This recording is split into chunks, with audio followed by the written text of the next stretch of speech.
ममता बनर्जी को क्या हुआ है कि वो इतनी ज़्यादा ढीठ और स्वार्थी हो गई हैं कि उन अंधी हो गई हैं राज सत्ता के लिए।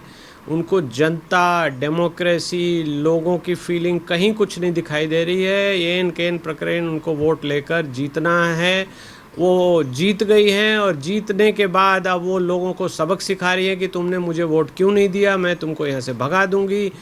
जब नारदा घोटाला की बात आएगी तो वो कहेंगी बीजेपी ने किया, और जब कोई ऐसी लॉ एंड ऑर्डर की फेल्योर की बात आएगी तो वो दूसरे को ब्लेम करेंगी। तो ये तो उनकी पुरानी टैक्टिस है और ये सारी सीमाएं पार कर चुकी हैं। हमारे देश में ऐसा राज्य नहीं चलेगा। लोगों को अब सामने आना चाहिए, विरोध करना चाहिए और केंद्र सरकार को भी उनके लोगों की आवाज़ सुनते हुए तुरंत कार्रवाई करते हुए इनकी असेंबली को सस्पेंड करते हुए प्रेसिडेंट रूल तुरंत लगा देना चाहिए। सर, हम पिछले लगातार 1-1.5 महीने से आपसे लगातार चर्चा कर रहे हैं कि वेस्ट बंगाल में जो हालात बने हुए हैं वो काफ़ी ज़्यादा ख़राब हैं। अब बात ये उठ रही है कि वो कौन से प्रावधान है, कानून के कौन से नियमों के अनुसार वेस्ट बंगाल में राष्ट्रपति शासन लगाया जा सकता है। क्या ऐसे हालात बन चुके हैं वेस्ट बंगाल में जिसके द्वारा अब राष्ट्रपति शासन वहाँ पर लगना ज़रूरी है? क्योंकि अगर लगा दिया गया, क्योंकि लिबरल्स की तरफ से और जो तमाम विपक्षों की तरफ से सवाल उठाया जाएगा केंद्र सरकार को लेकर।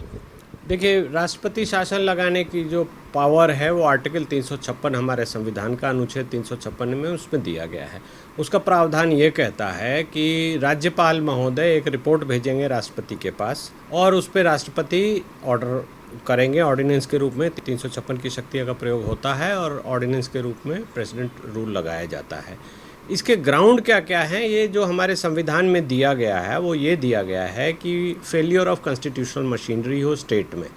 फेलियर ऑफ कॉन्स्टिट्यूशनल मशीनरी ऐसे हो सकती है कि वहाँ लॉ एंड ऑर्डर का प्रॉब्लम है और कानून व्यवस्था वहाँ के पुलिस से, वहाँ के एडमिनिस्ट्रेटिव सेटअप से अगर नहीं संभल रही है और हाथ से बाहर चली गई है तो वो फेलियर ऑफ कॉन्स्टिट्यूशनल मशीनरी है और बंगाल में ये दिखाई दे रहा है। और इसके अलावा जो रूलिंग पार्टी है वो कोई गड़बड़ी करती है, उसका सपोर्ट ख़त्म हो गया है। बंगाल में ये बात नहीं है, चूँकि माइनॉरिटी में गवर्नमेंट आ जाए तो फिर फेलियर ऑफ कॉन्स्टिट्यूशनल मशीनरी भी बोला जाता है। इसके अलावा एक मुख्य और कारण है, वो ये होता है कि सेंट्रल गवर्नमेंट की पॉलिसीज़ को इम्प्लीमेंट स्टेट ना कर पाए या ना करे, वैसी दशा में भी राष्ट्रपति शासन वहाँ लगाया जा सकता है। तो इन तीनों में से दो शक्तियाँ तो प्रयोग की जा सकती हैं। 356 के जो दो इंग्रेडिएंट हैं, पहला और तीसरा जो मैंने बताया, वो प्रयोग करके, और बंगाल में जो हालात अभी दिखाई दे रहे हैं हमको यहाँ से मीडिया की रिपोर्ट से, वो वहाँ राष्ट्रपति शासन लगाया जाना चाहिए। लेकिन इसके साथ और भी थोड़ी थोड़ी सावधानी, बहुत सारी संवैधानिक प्रावधान है जिनका कि कंप्लायंस सरकार को करना पड़ेगा। सर, अभी आपने कहा कि प्रावधान ऐसे भी हैं कि अगर सेंट्रल, जैसे कि जो सरकार है यानी कि राज्य सरकार, अगर केंद्र सरकार की नीतियों को और जो पॉलिसी है वो लागू ना करे तो इस रूप में भी राष्ट्रपति शासन लग सकता है। हमने पिछले दिनों से काफ़ी सारी चीज़ें ऐसे देखी हैं कि ममता बनर्जी भी नहीं लागू करती हैं पॉलिसीज़ को, और इसको लेकर फटकार भी लगाई गई थी सुप्रीम कोर्ट की तरफ से ममता बनर्जी को। अब वेस्ट बंगाल में राष्ट्रपति शासन लग सकता है, मतलब उसके पूरे कारण है केंद्र सरकार के पास। हाँ, कारण है केंद्र सरकार के पास। अब वहाँ के राज्यपाल महोदय से रिपोर्ट आनी चाहिए और ये चीज़ रिकॉर्ड पे आ गई है। सुप्रीम कोर्ट ने भी फटकार लगाई कि जो सेंट्रल की पॉलिसी है वो आप क्यों नहीं इम्प्लीमेंट कर रहे हैं, आपको इम्प्लीमेंट करना पड़ेगा। क्योंकि देखिए, राज्य जो है वो देश का हिस्सा है और देश की सर्वोपरि पावर सेंट्रल गवर्नमेंट के पास है। तो सेंट्रल गवर्नमेंट देश के विकास से संबंधित या सभी राज्यों को जोड़ने के संबंधित जो भी आदेश करती है वो आपको पालन करना होगा। आप स्वतंत्र राज्य कोई नहीं है, आप कोई डोमिनियन स्टेट नहीं है, आप फेडरल स्ट्रक्चर में कोई ऐसे नहीं है कि सब डिसीजन खुद ही ले लें। तो ये हमारे संविधान का वो ये वायलेशन कर रही हैं। इसलिए राष्ट्रपति शासन लगने के पूरे आसार दिख रहे हैं, संवैधानिक रूप से भी ये दिखाई दे रहा है। और अगर वो पॉलिसीज़ नहीं इम्प्लीमेंट कर रही, law and order beyond control हो गया है, तो सेंट्रल पैरामिलिट्री फोर्सेस वहाँ जानी चाहिए और वहाँ टेक ओवर हो जाना चाहिए। राष्ट्रपति शासन जब लगता है तो क्या होता है कि जो गवर्नर, वहाँ की असेंबली को सस्पेंडेड एनिमेशन में डाल दिया जाता है, या तो डिसॉल्व कर दिया जाता है या सस्पेंड करके रख दिया जाता है। तो सारी शक्तियां गवर्नर की और असेंबली की राष्ट्रपति महोदय के पास आ जाती हैं। तो राष्ट्रपति महोदय, चूँकि हमारा जो संविधान है उसमें आर्टिकल 74 है, वो ये कहता है कि राष्ट्रपति को कैबिनेट है वो एडवाइस देगी, उस पर काम करेंगे। तो ये परोक्ष रूप से सेंट्रल गवर्नमेंट के पास ये एडमिनिस्ट्रेशन आ जाता है। तो अगर ऐसा होता है तो सेंट्रल गवर्नमेंट को आगे बढ़ के ये काम करना चाहिए। लेकिन इसमें थोड़े कानूनी दांव-पेच भी है। सबसे पहले तो स्टेट गवर्नमेंट को एक नोटिस देना होगा कि आपके विरुद्ध ये चीज़ें आई हैं, आपके खिलाफ़ क्यों ना राष्ट्रपति शासन की अनुशंसा की जाए। उसके बाद जवाब आने के बाद वो सारी चीज़ें उनको समझनी पड़ेगी, उसका जवाब लेना पड़ेगा, रिकॉर्ड पे लाना पड़ेगा, तब जाके ही कोई अध्यादेश वो पारित कर सकते हैं। सर, वेस्ट बंगाल के राज्यपाल जो हैं वो दिल्ली के दौरे पर आ चुके हैं और अब वो 18 तारीख को वापस वेस्ट बंगाल जाएंगे और इसी बीच वो प्रधानमंत्री नरेंद्र मोदी से मिलेंगे, गृह मंत्री अमित शाह से मिलेंगे, जेपी नड्डा जी से भी मिलेंगे। सवाल ये है, राष्ट्रपति से भी मुलाकात हो सकती है उनकी, तो क्या अब ये ज्ञापन ही सौंपने आ रहे हैं, रिपोर्ट सौंपने आ रहे हैं राष्ट्रपति शासन को लेकर? ऐसे आसार तो नहीं है, लेकिन वो क्या हो रहा है आंतरिक रूप से तो गैस करना बड़ा मुश्किल है। लेकिन जाहिर है कि गवर्नर आए हैं तो सारी हालात वहाँ के बताएंगे, सब कुछ चर्चा करेंगे और संज्ञान में लाएंगे, क्योंकि वो गवर्नर तो सेंट्रल गवर्नमेंट को रिपोर्ट करेंगे, सारी बातें बताएंगे, क्योंकि वहाँ मुख्यमंत्री उनकी सुन नहीं रहे हैं। और यहाँ एक चीज़ और बता दूँ कि सुप्रीम कोर्ट ने भी इस बात का हवाला दिया है। इसके पहले भी 356 के संबंधित जो एक लैंडमार्क केस है कॉन्स्टिट्यूशनल लॉ में, वो एसआर बोमई का केस है जो 1993 में 92 या 93 में सुप्रीम कोर्ट की कॉन्स्टिट्यूशनल बेंच ने किया था। तो उसमें ये कहा है कि राष्ट्रपति जो भी ऑर्डर करेंगे उसकी स्क्रूटनी सुप्रीम कोर्ट कर सकता है, और चूंकि स्क्रूटनी की पावर सुप्रीम कोर्ट के पास है तो सुप्रीम कोर्ट जब चाहे किसी राज्य के लिए अनुशंसा कर सकता है, आदेश पारित कर सकता है इंडिपेंडेंट कि यहाँ पर हालात ऐसे हमारे सामने आ रहे हैं कि कॉन्स्टिट्यूशनल मशीनरी का फेल्योर है, तो आप राष्ट्रपति शासन लगाइए। और ऐसी 2 बार 3 बार ऐसी बात उठी भी है। बिहार में राबड़ी देवी के बारे में ऐसा सुप्रीम कोर्ट ने एक बार बोला था, अभी हाल फिलहाल में जगन मोहन रेड्डी के बारे में आंध्र प्रदेश में बोला है, लेकिन आदेश नहीं किया। और अब बंगाल के बारे में बोला है, तो हो सकता है सुप्रीम कोर्ट ही आदेश कर दे, क्योंकि हालात वहाँ के बहुत ख़राब हैं, लोग वहाँ बहुत पीड़ित हैं। जो लॉ एंड ऑर्डर की ऐसी सिचुएशन है कि जिन्होंने उनको वोट नहीं दिया उनको टारगेट किया जा रहा है, महिलाओं के साथ रेप हो रहा है, घर में आग लगाया जा रहा है, लूट हो रही है, बस्ती की बस्ती उजाड़ी जा रही है। ये बहुत ही गलत है। सर, अगर रिपोर्ट देने आ रहे हैं तो बात ये भी है कि राज्यपाल की तरफ से ये बातें भी उजागर की जा सकती हैं राष्ट्रपति के सामने कि जिस तरीके का व्यवहार राज्यपाल के साथ खुद के साथ हो रहा है, ना ही तो उनकी डीजीपी सुन रहे हैं, ना वहाँ का प्रशासन सुन रहा है, और जब वो दौरा करने के लिए जाते हैं तो ममता बनर्जी के गुंडे उन्हें काले झंडे दिखाते हैं, मतलब दौरा करने भी नहीं दिया जाता।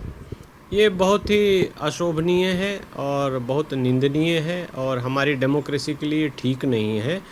गवर्नर उस राज्य के हेड हैं, उनका पूरा सम्मान होना चाहिए, महामहिम है वहाँ पर, तो आप उनके साथ ऐसी हरकतें करते हैं और राजनीतिक विद्वेष के कारण करते हैं, तो ये गलत है। गवर्नर महामहिम की पदवी पर हैं, उनका सम्मान होना चाहिए। अगर आप सम्मान नहीं करें तो वहाँ अनार्की हो जाएगी, और ये कहीं ना कहीं इंडिकेट कर रहा है कि failure of the constitutional machinery है। जो संवैधानिक व्यवस्था राज्य में बनाई गई है संविधान के अनुसार कानून संगत चलने का, वो कहीं ना कहीं ममता जी और उनकी गवर्नमेंट और उनके लोग कहीं ना कहीं उसको भंग कर रहे हैं, तोड़ रहे हैं और कहीं ना कहीं संविधान की धज्जियां उड़ा रहे हैं। तो ऐसी अनुशंसा तो हमें लगता है कि आनी चाहिए, और आए तो उस पर सेंट्रल गवर्नमेंट को कार्रवाई भी करनी चाहिए।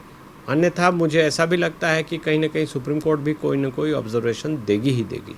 सर, अगर 356 की बात करें तो जितने भी प्रावधान हैं धारा 356 को लगाने के और राष्ट्रपति शासन लगाने के वेस्ट बंगाल में, तो वो पूरी तरीके से चीज़ें आज वेस्ट बंगाल में देखी जा रही हैं। अगर राष्ट्रपति शासन लगता भी है तो किस चीज़ को लेकर आवाज़ उठाई जाएगी? फिर भी ये कहा जाएगा कि पीएम नरेंद्र मोदी तो तानाशाह हैं। ये ममता जी की घटिया राजनीति है जो वो शुरू से करती रही हैं, और बंगाल के लोगों को आंख में पर्दा चढ़ाया हुआ है उन्होंने कि धूल झोंक कर, और सबको दिखाई दे रहा है। और सेंट्रल गवर्नमेंट तो अल्टीमेटली देश को सेंट्रल गवर्नमेंट चलाती है। सेंट्रल गवर्नमेंट की ये जिम्मेवारी है कि कोई राज्य ऐसी गतिविधि ना करे कि संविधान टूट जाए या देश का कोई टुकड़ा टूटकर राज्य अलग हो जाए, अलग की तरह बिहेव। अगर सब राज्य इस तरह से करने लगे तो हमारे देश का क्या होगा?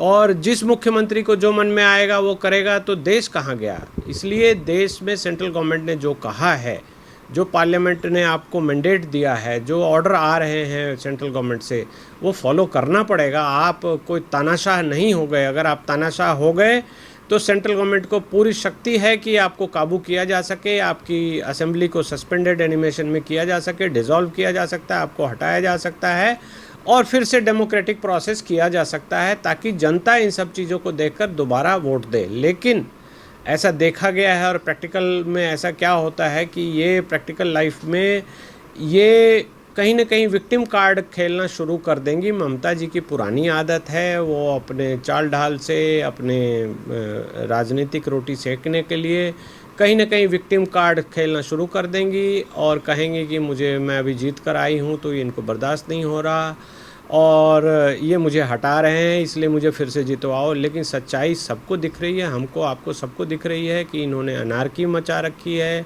बंगाल में लूट, मार काट, रेप के अलावा कुछ नहीं हो रहा। तो ऐसे हालात में तो सेंट्रल गवर्नमेंट कैसे मूक दर्शक बन के रह सकती है? और वहाँ पर जो पुलिस मशीनरी है, अगर उनका कैडर बन गई है टीएमसी का, तो सेंट्रल पैरामिलिट्री फोर्सेस, डिफेंस की फोर्सेस, मिलिट्री वहाँ उतरनी चाहिए और लोगों को, जो असुरक्षित लोग हैं, जो भाग रहे हैं, उनको वहाँ बसाना चाहिए, उनको रोकना पड़ेगा ताकि वो प्रशासन में उनका विश्वास हो सके और तब वो सुचारू रूप से एडमिनिस्ट्रेशन वहाँ चलाना पड़ेगा, जो कि प्रेसिडेंट रूल में बड़े आराम से चलाया जा सकता है, क्योंकि एडमिनिस्ट्रेटिव मशीनरी का कंट्रोल फिर सेंट्रल गवर्नमेंट के हाथ में आ जाएगा। ममता बनर्जी वैसे उत्तर प्रदेश या फिर अन्य राज्यों को लेकर राजनीति करती हैं। वेस्ट बंगाल में ही काफी ज्यादा महिलाएं हैं जिनका रेप हो चुका है और आज वही उनमें से कुछ महिलाएं ऐसी हैं जो सुप्रीम कोर्ट के दरवाजे पे पहुंच चुकी हैं और आज उन्हीं को लेकर सुनवाई भी हो चुकी है। कितनी और मुश्किलें पड़ने वाली हैं ममता बनर्जी की, क्योंकि ममता बनर्जी को वेस्ट बंगाल की घटना नहीं दिखाई देती पर अलग राज्यों पर बहुत ज़्यादा तल्ख टिप्पणी देती हैं।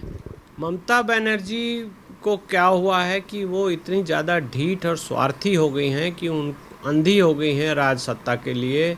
उनको जनता, डेमोक्रेसी, लोगों की फीलिंग कहीं कुछ नहीं दिखाई दे रही है। येन केन प्रकरण उनको वोट लेकर जीतना है, वो जीत गई हैं और जीतने के बाद अब वो लोगों को सबक सिखा रही है कि तुमने मुझे वोट क्यों नहीं दिया, मैं तुमको यहाँ से भगा दूंगी।